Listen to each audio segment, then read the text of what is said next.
In the dark shadows, in the white cold, fearlessly we search for knowledge new and old. We drink the strong spirits and read the ancient tomes. The order of the Abracast, we are the brave and the bold. The Abracast, occult, history, conspiracy, and violence.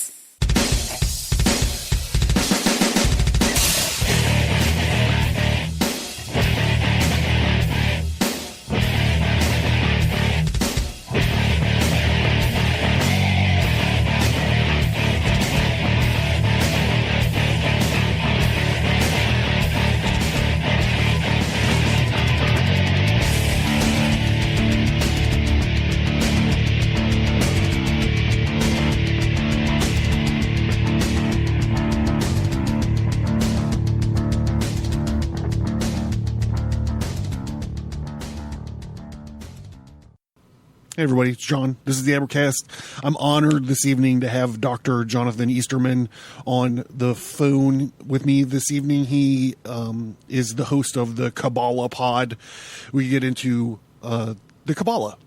And if you're interested in the stuff that we're talking about here, I encourage you to go to the Advertise.com, the featured topic link, and find the whole series that we did on the Kabbalah in the past.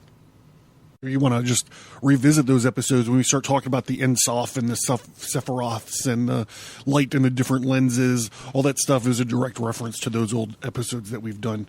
So it was a great episode. I really enjoyed it, and I was honored that the guy took so much of his time out to answer my questions. And if you're like me and you're interested in this whole the occult or magic as psychology bit that we've kind of been chipping away at, you want to include some Kabbalistic stuff into that idea, I highly recommend checking out the Kabbalah Pod.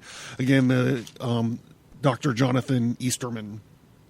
So before we go to that, though, here, let me get my water bottle here.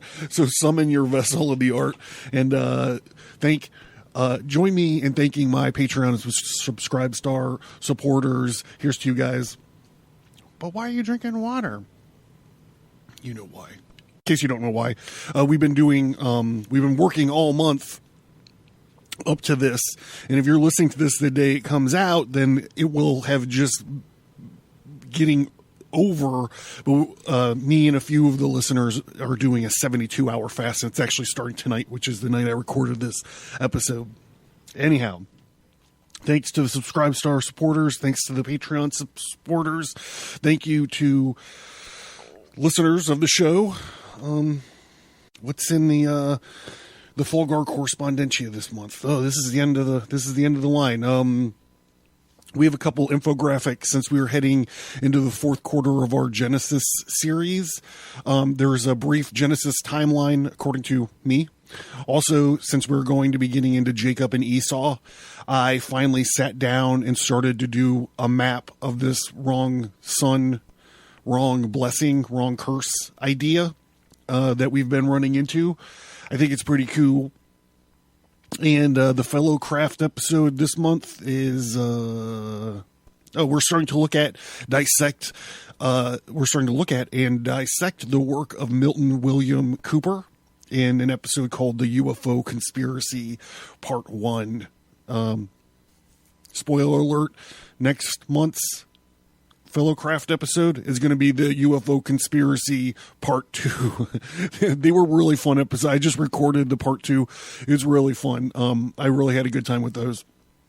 Oh, if you sign into the Fulgar Correspondentia, which is just another way, a fancy name for the mailing list. If you sign into the mailing list on the website, you get to see the updated versions of the tarot card pack that I'm designing. It's all pretty super current. There's a few. Okay, so I'm doing 3 arcanas. You know, the first arcana, which is the Fool and the Magician and the High Priestess and yada yada. And then the minor arcana, which is the swords, wands, coins, and vessels, cups. And then my tarot card deck is going to have a third arcana. It's called the Vulgar Arcana. And I don't know how much I want to give away just yet, but if you want to get a look at all of them, and some 10 of the Vulgar cards are up there. They're not complete yet, though. Anyhow, enough of this. Let's get going here with Dr. Jonathan Esterman, the host of the Kabbalah Pod.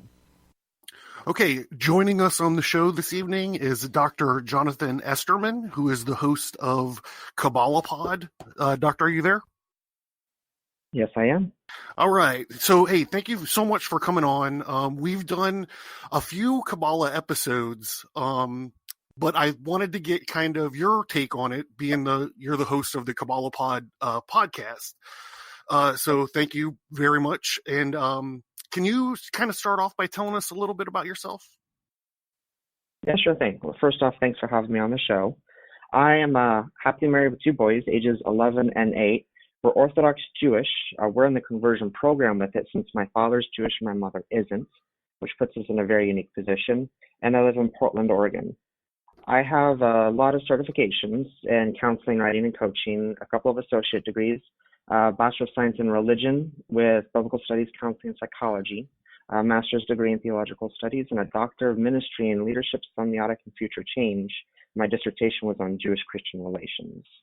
I am dedicated to professional learning and student learning for all of life, and I really found Kabbalah fascinating during my dissertation project, which led me to the creation of the podcast. Okay, and you mentioned that you're Orthodox. Were you raised in the Orthodox environment? I was not. I was actually raised non-religious altogether, but always taught that I was Jewish. I just wasn't taught anything religious in regards to Judaism, just the cultural things of, we have Hanukkah, and we have a couple other things that make us different from, other people who celebrate Christmas. But I grew up celebrating both Hanukkah and Christmas and all the other holidays, even the American holidays, being in a mostly secular home, and didn't really explore religion until high school. In high school, I had the stereotypical Christian come to Jesus moment and had become a Christian. And after several years being within different variations of Christianity, from extremely conservative to extremely charismatic, my wife and I actually made the leap into Messianic Christianity or Messianic Judaism. Because of my Jewish culturalness, I wanted to bring that in. And in the process of that, I actually was accepted into the doctorate program at Portland Seminary. And during my studies, I had interacted with the Portland Kollel rabbis. And after a couple of meetings, they had really challenged us to explore what it is we believe. And in the process of doing that dialogue with them and trying to build a court case on which was correct, Messianic or Orthodox, we actually managed to prove ourselves incorrect. And so we've been living this Orthodox life for 3 years now. That is quite a journey. You kind of been everywhere, religiously speaking. Yeah. Okay, so you found yourself as an Orthodox Jew. When did you start studying the Kabbalah, and what kind of led you there? So I didn't start studying Kabbalah right away. I wanted to stall on that because there's so much else I needed to learn first to have a proper grasp. Sorry. And so what I did, though, was being involved in this doctorate program through Portland Seminary. I had to have the conversation with them saying, I don't subscribe to Christian theology anymore, Orthodox Jewish. And they said, excellent, that's wonderful, that's great news. Continue your degree and we'll support you in that path. And so what I did is during the process of my dissertation studies, I outlined each term I had a focus that I would study on, and I would log field work as well as books and research and interacting with individuals and to be able to build the different components of my dissertation. And so I'd started with Jewish history, and then dived into the different subgroups within the Jewish culture, not just Orthodox and Conservative Reform, but what is Jewasian versus Sephardic versus Ashkenazi, which then led me into the spirituality end of the conversation. And so the spirituality component was Kabbalah. And so to study that, I had to log a lot of books. And so I read a lot of different books and explored a lot of different resources, not just Orthodox, but also Reform and Conservative and secular, to try to get a grasp of what the general consensus of Kabbalah was. And it was a very timely thing because within Christianity, people are taught that Kabbalah is witchcraft. And I think a lot of people have the understanding. And then you have the Kabbalah Center movement with the red string that a lot of Hollywood individuals participate in. And so looking at Orthodox Judaism, the question was, well, if Orthodox Judaism says they adhere to Kabbalah, but this Kabbalah they don't adhere to, what Kabbalah do they adhere to? And so that really helped me fine-tune and explore the different variations found within Kabbalah. And that's actually very fascinating. That's how I ended up doing Kabbalah Pod, was to be able to work out what I was studying and learning and help refine it. Now at this point, I'm done with my dissertation. It's been defended, but I'm still doing the podcast because there's just so much to it that's so amazing that I just want to continue to explore.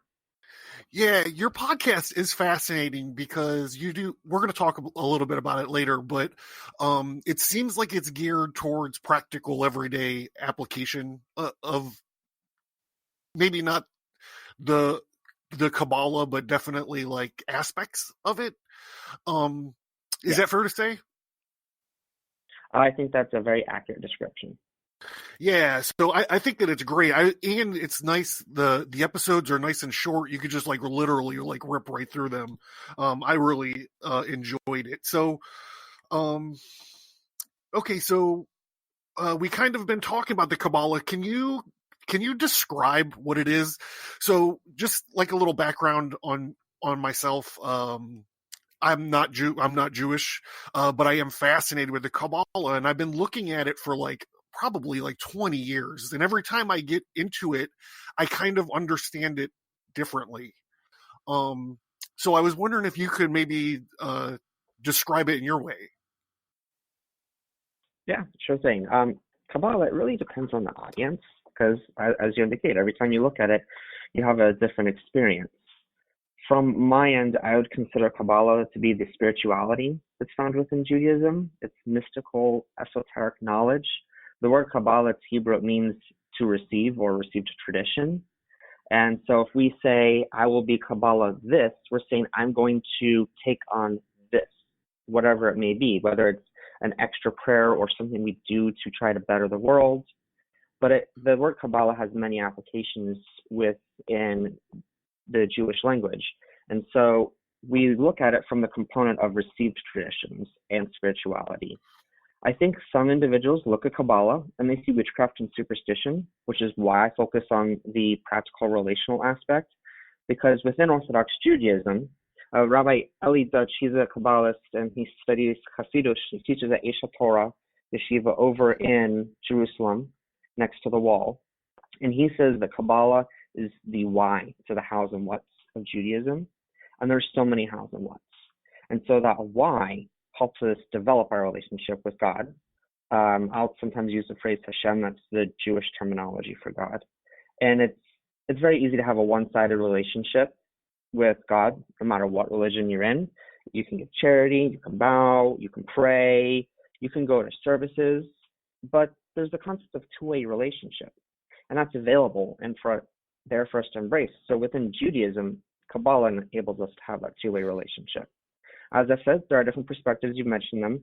To use an analogy, I'd say imagine Kabbalah is like the Force from Star Wars. This is me admitting I'm a geek. There are Jedi and there are Sith, two main religions that leverage this power. One can be Force sensitive and not subscribe to those beliefs. I don't view Kabbalah as a power to manipulate nor an easy solution.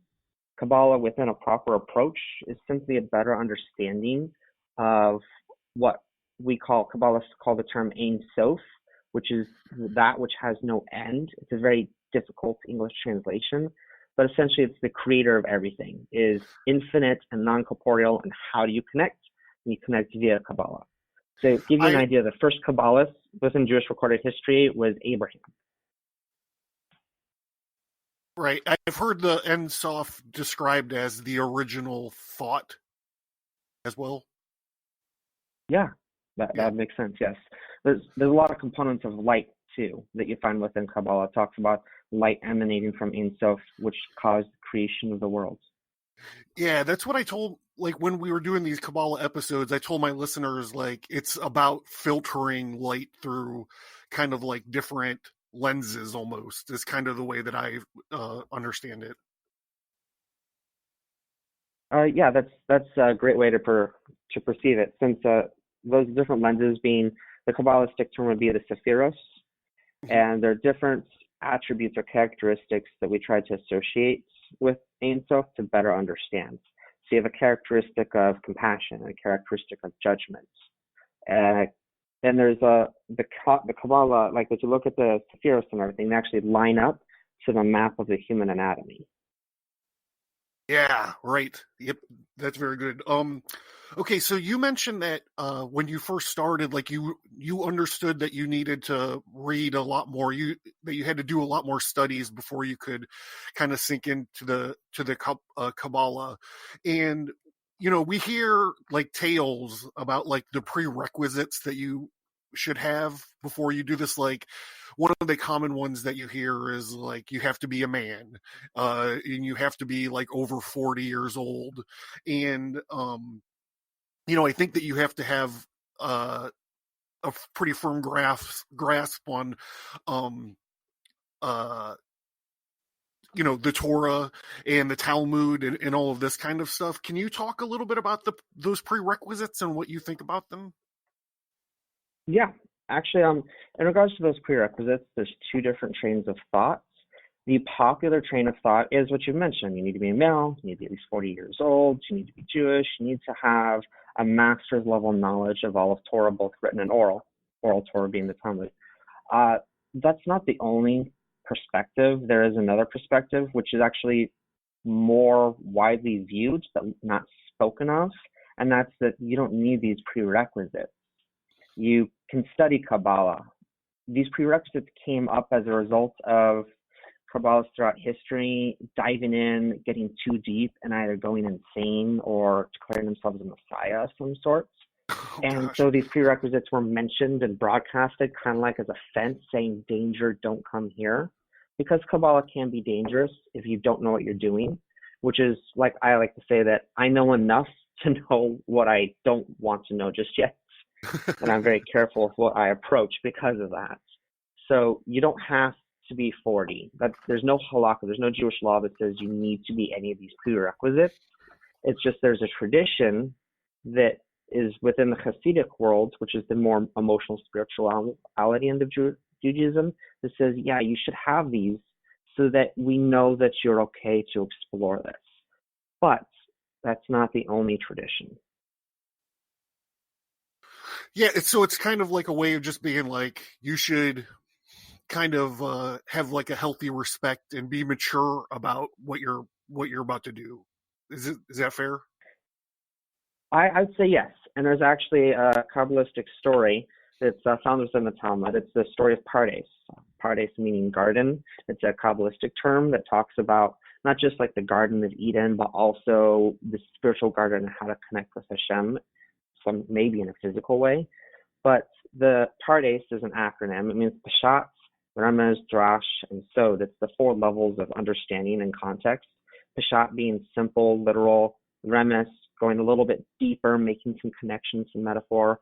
Drash is where you're pulling out components and connecting them to other components.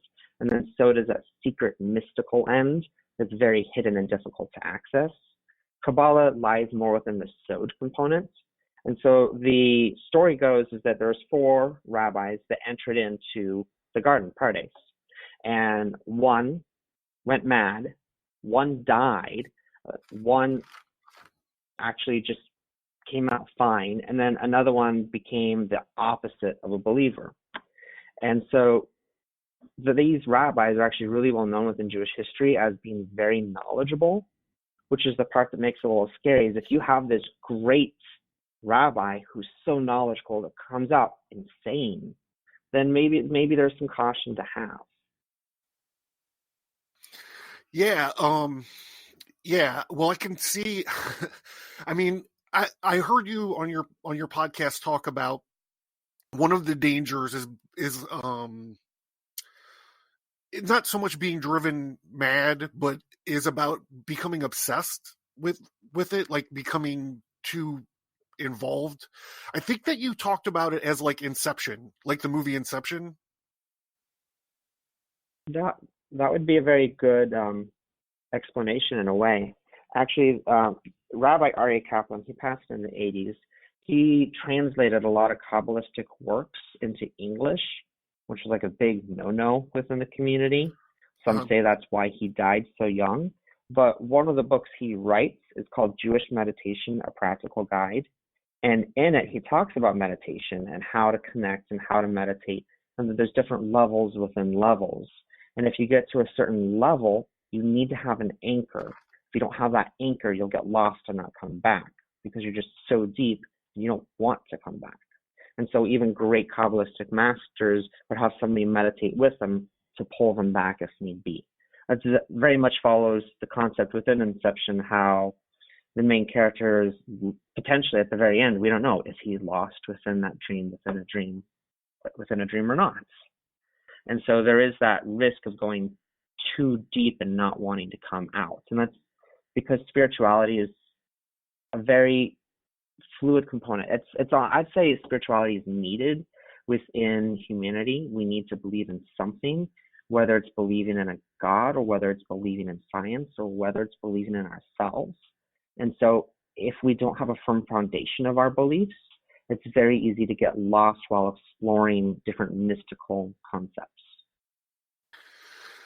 Yeah, that's pretty crazy. So I've been experimenting with fasting, and I kind of understand this because it's sometimes I'll get like 2 or 3 days in where I'm supposed to break my fast, and I'm like, I'm just going to go for another 6 hours. Like that's not going to be that difficult. You know what I mean? It's like, I kind of feel like that might be kind of like a shadow of the same kind of not wanting to come back out. Yeah, it's quite possible. We have different fast days within Orthodox Judaism. And one rabbi I know, he said that like during Yom Kippur, it's one of the holiest days of the year, we fast for over 25 hours. And he says that afterwards, he goes to the breaking of the fast when you eat together, and he's acted like an angel all day long. He dressed in white. He was only focused on prayers. Now he's back down to this physicality, and it can be very depressing or challenging. And so it's very easy for us to get lost within the spiritual realm. And that's really why we need to have a foundation and an anchor available.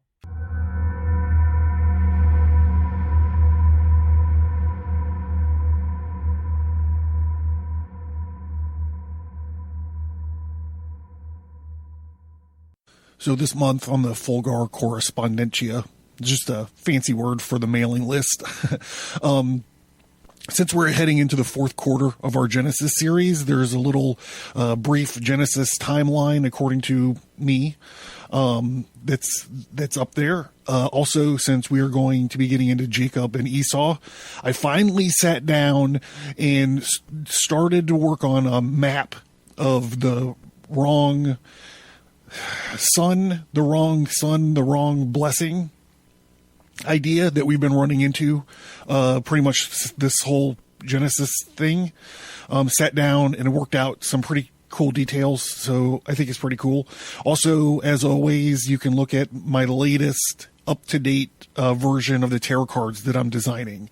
All that if you just sign into the mailing list, all that bonus stuff. But the Fellow Craft episode on the Patreon and Subscribe Star this month, we're starting to look at and dissect the work of Milton William Cooper in an episode entitled The UFO Conspiracy Part 1. Learn more at abracast.com. Get bonus content by signing up for the mailing list. Get all that, plus many exclusive episodes by supporting the show at patreon.com or subscribestar.com.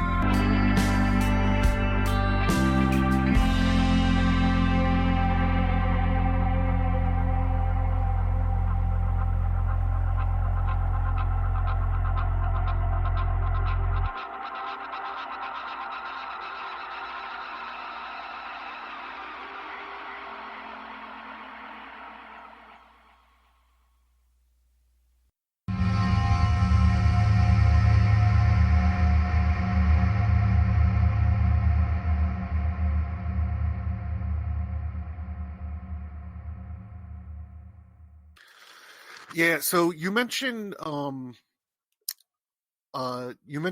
meditation, and when we've done our Kabbalah episodes, we were real heavy on the tree of life, like the diagram and explaining all the sephiroths and this kind of stuff. Can you tell me how prevalent that Kabbalistic tree of life is to what you think of Kabbalah? The tree of life does connect very deeply within Kabbalah. There are some Kabbalistic images out there you can look up. The tree of life overlaid with Sephiros and then overlaid with the anatomy of the human, and you can see a lot of parallels and connections. And the idea, from a component of a tree, if we don't even go into tree of life, but just if you look at a tree, it has roots in the ground. It's very physical, and then it grows up to extend to the heavens, and then that's where its true life is with the leaves and the apples or the oranges, whatever that tree may be. But that's where it ends, is in the heavens. And so the tree is a great metaphor for people to connect with and try to grow spiritually themselves. It's a very close parallel. So it is found within a lot of Kabbalistic works as examples. Different trains of thought within, I guess, Orthodox Judaism Kabbalah. Some would connect with the tree of life, which is eighth Chaim. Others would connect with the idea of a white fire and a black fire, which described in some of the prophets in the Tanakh, which is like the books of Isaiah and Ezekiel, how he talks about the wheel within the wheel. It's a Kabbalistic meditation, and this is what he's seen in that meditation. And so there is a lot of imagery, which is, I'll say this is one of the possible dangers of Kabbalah, is if we get so focused on images, then we approach the concept of idolatry. Within Judaism, we have this belief that we don't want to associate images with God. And so if we start to associate all these images with Ein Sof, we may incidentally portray God as one of these things.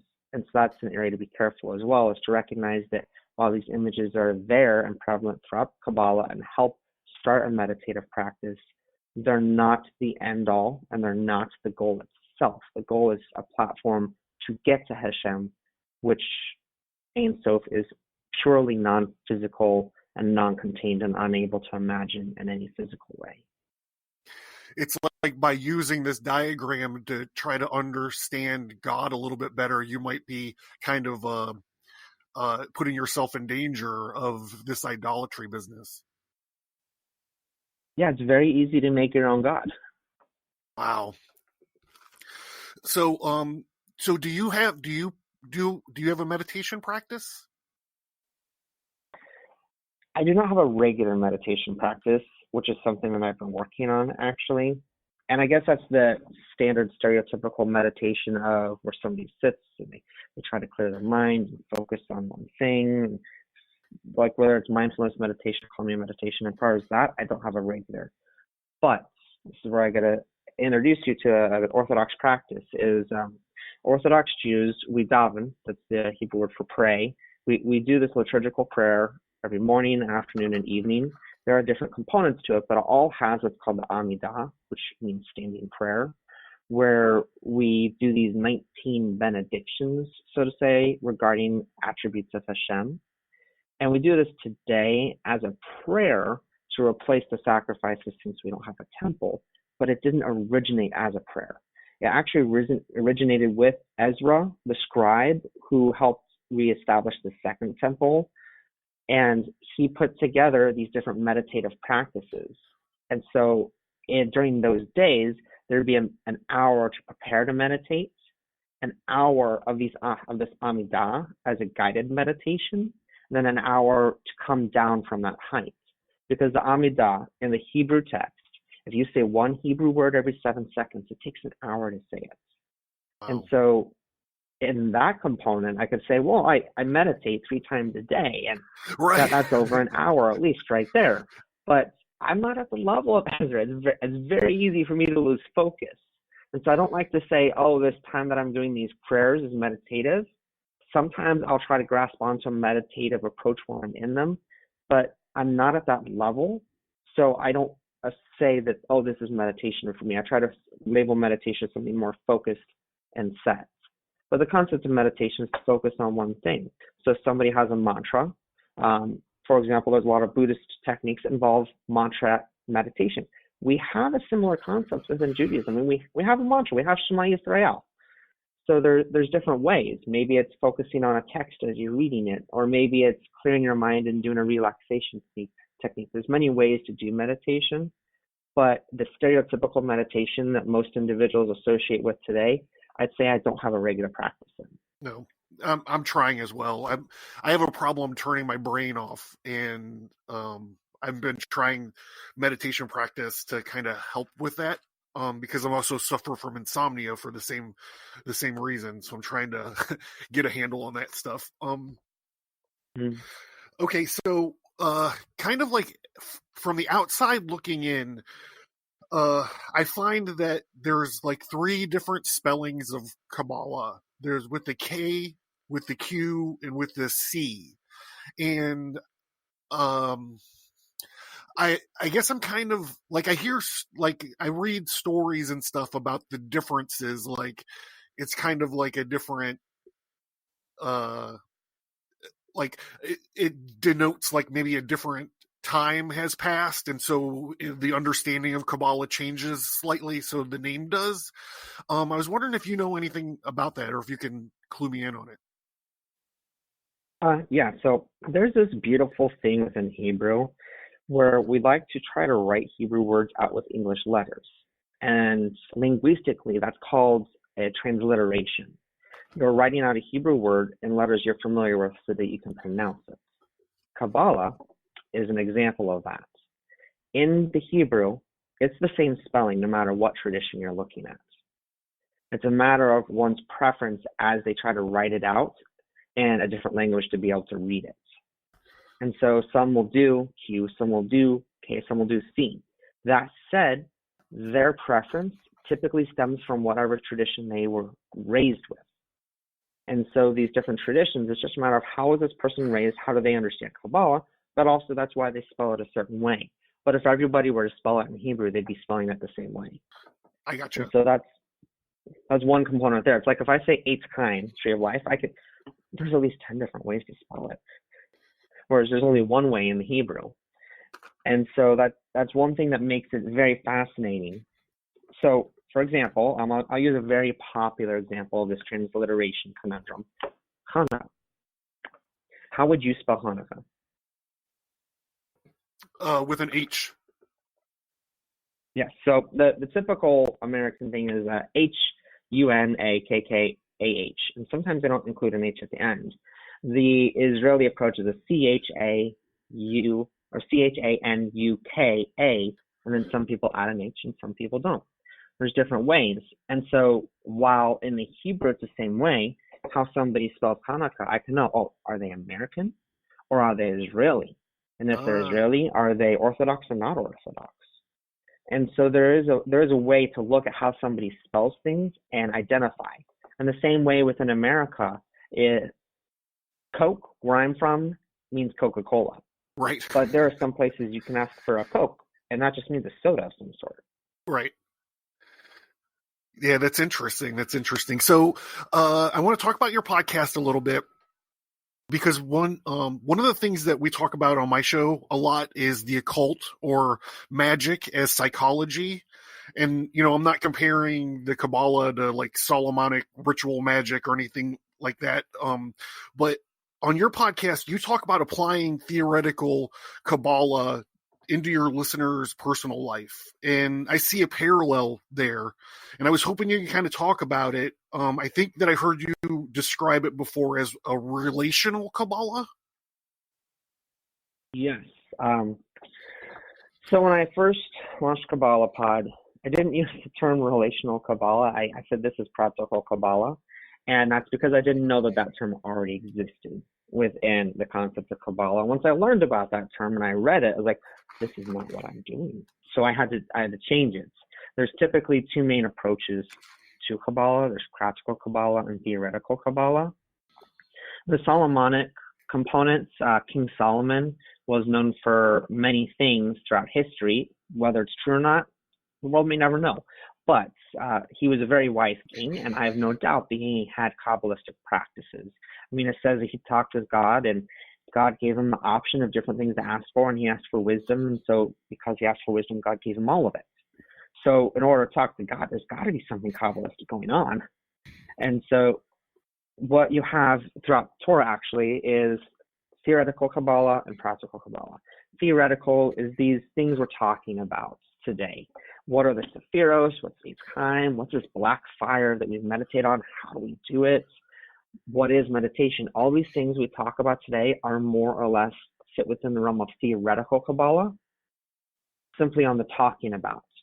One would logically assume then using these things would be practical Kabbalah, but it actually isn't. And that's why I had to coin the term relational, and then I added in semiotic Kabbalah. And the relational Kabbalah is how do we relate to this and how do we practice it without delving into practical Kabbalah itself. And then I use the word semiotic because I like to really focus on metaphor and connection and pulling things from many sources together. And that's really what the field of semiotics is about. So practical Kabbalah, as we said, is not the practical application of these things. While that would make sense, that's not what the term means. It actually refers to these Kabbalistic secrets as an oral tradition passed from master to disciple, one-on-one. You had to be at that's the line we were talking about. You had to be 40, you had to be male, you had to get it from your master, anchor, all these things. And it's the main thing done within practical Kabbalah is what's called unifications, where you take different names of God and you put them together and you say them in a certain way to cause a supernatural reaction. From the outside world, this definitely looks like witchcraft, and I understand why. Right. From a Torah world, for example, we have this story about Joseph and how he got this many-colored coat from his father, and he was the most prized out of all of Jacob's sons. And then all the other sons conspired together, and they beat him up, they threw him in a ditch, they tore up his coat and dipped it in blood to make it look like he died, which then led to the whole Egypt scenario that we have with Passover. That's what the Torah narrative, written Torah itself says. But if we look at Midrash, if we look at Talmud, if we look at different components and what different sages within Judaism have said over the years, and we really explore what's going on here, they talk about practical Kabbalah, where the accusations, the reason Joseph got thrown in this pit is because he'd see his brothers doing something. He'd say, this looks wrong, and then he'd go tattle on his brothers. And then his father would have to lecture the brothers, and then they'd have to defend themselves and clarify, and so they built up this grudge. One of the things it says is that they're eating the limbs off of animals, which within Judaism, within kosher regulations, we can't do that. There is a certain type of animal that we can eat and a certain type we can't eat. The ones we can eat, they have to be raised ethically and sustainably. They have to be killed humanely. We have to then prepare the meat in a certain way. And then there's a lot of focus and intentionality. You can't just rip a limb off of a living animal and eat it. Right. So the question is, why is Joseph saying this if his brothers kept kosher? And this is where the sages say, oh, well, his brothers were practicing practical Kabbalah. They threw together unifications, and then by saying these different incantations, bam, an animal appears. And because it wasn't born, it's technically not an animal. And so they can eat it however they want. This is actually where we get the story of the golem as well. His brothers were known for making golem. Then there's different stories throughout history, be it like the golem of Prague. To make a golem requires practical Kabbalah. You take different unifications of God's name, you throw them together as an incantation, and bam, you've accomplished this. The challenge, though, is that practical Kabbalah, by and large, is not possible today. There are some individuals who still have that tradition that they've been taught. But practical Kabbalah hasn't been written down. It's still an oral transmission from one-on-one to one-on-one. And so there's very few people in the world today that actually know practical Kabbalah anymore, which is why I say it's mostly not practiced. Okay, so is it because...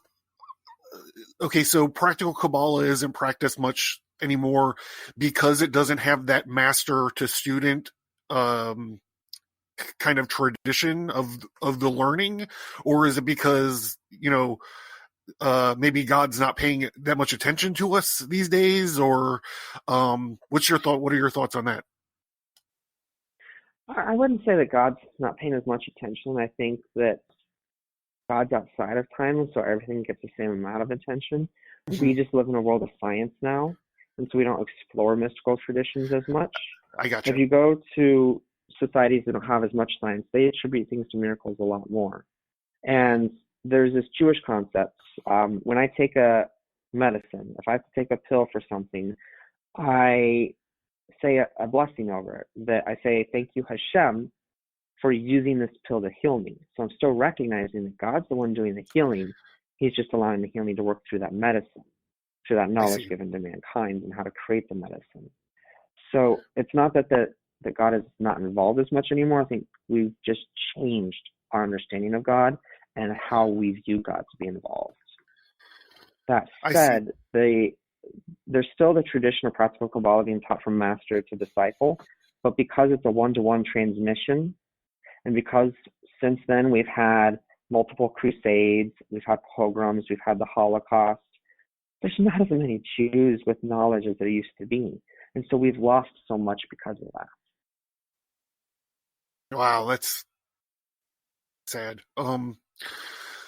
Let's see. So one thing when you were mentioning I think you called them the unifications. They're just like the different names of God in sequence.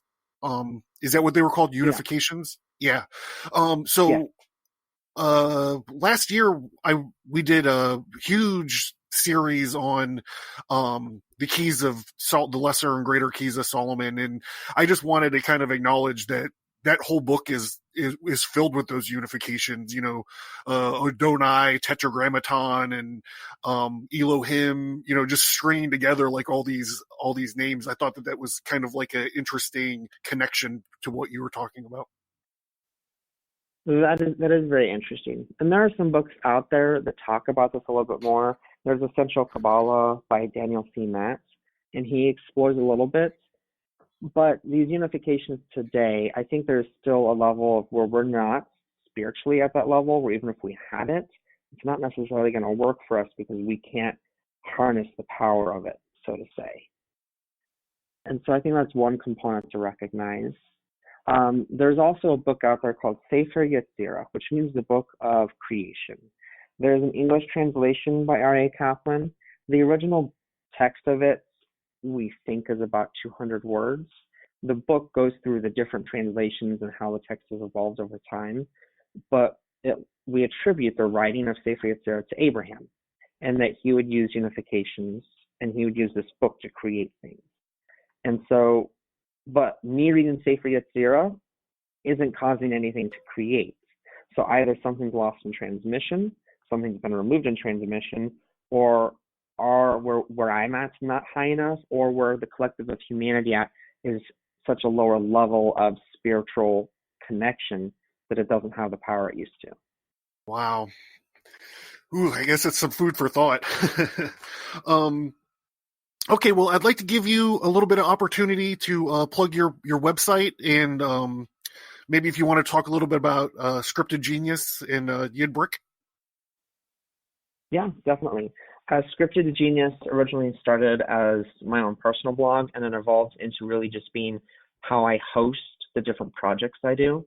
So if somebody goes to scriptedgenius.com, they'll find links to everything I'm working on. There's a lot of things I work on. I do Reviews by Jay. It's a professional review site. I'm launching a new site, 8th Time Life Coaching.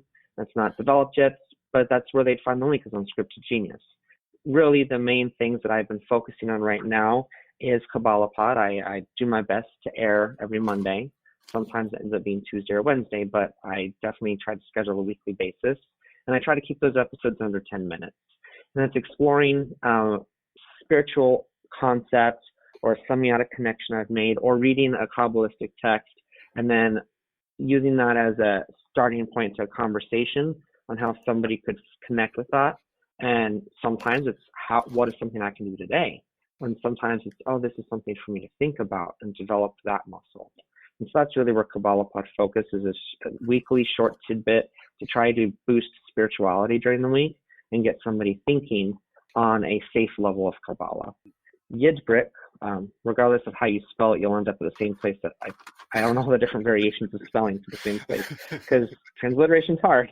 Yidbrick is actually where I host Kabbalah Pod. I use Anchor as the platform, but Yidbrick is where I started. That's the artifact, so to say, of my dissertation. I had to create something that showed what I was saying in my dissertation and how it could be applied. So I launched Yidbrick, and it's about building Jewish bridges. Not just Jewish bridges within Judaism, like connecting Orthodox to Reform or Ashkenazi to Sephardic, but also interreligious. How do Jews connect to Christians? How do Jews connect to Muslims or Hindus? Or how do non-Jews connect with cultural Jews? And maybe how do people who are atheists have an understanding of Judaism, whether it's a culture or a religion? And that's what Yidbrick is focused on, is trying to be the umbrella for that. And from there, I have Kabbalah Pod as one of those components. And that's really where a majority of my focus is. All right, Dr. Jonathan Esterman, thank you so much for your time. I really appreciate it, and I enjoyed our chat. If there's anything that I could ever do for you, just please feel free to reach out and let me know. Sounds great. Thank you for having me. It was a wonderful conversation. If you have any other questions, feel free to reach out as well. I am sure I will be reaching back out to you. So thank you very much. Thank you.